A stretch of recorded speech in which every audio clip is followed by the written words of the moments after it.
Hello everyone. Today we'll see how to insert an Excel spreadsheet in MS Word. To do that, click Insert, Table, and then Excel Spreadsheet. The Excel spreadsheet will be inserted here and we can perform all the Excel operations. So let me create a sample toy sales data month-wise and with graphical representation here. So let's start. So let me put all the data here first. I am moving it a bit faster here so that we don't waste much time.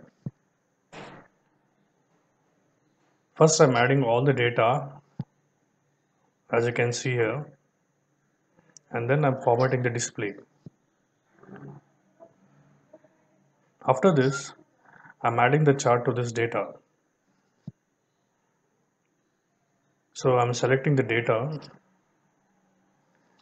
So after selecting the data, the chart will be created.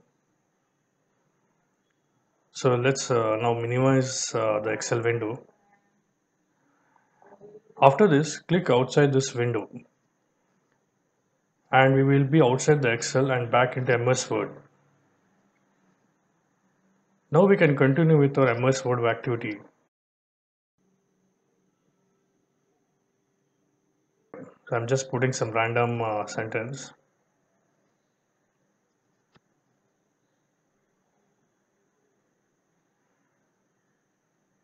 Okay. And if you want to go back to the Excel, double click on the Excel window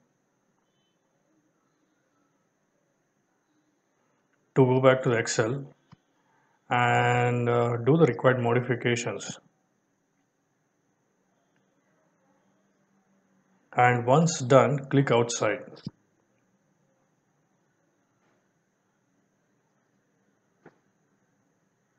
Now let's save the file and close this document.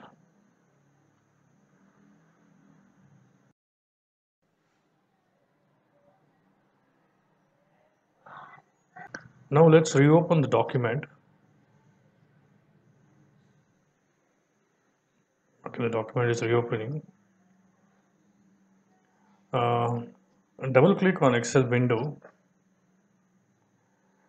and do the required modifications as we did earlier. And once after you do the changes, click outside the Excel window. So this is how we insert an Excel inside the MS Word. Hope you like this. Thanks everyone. Thanks for watching.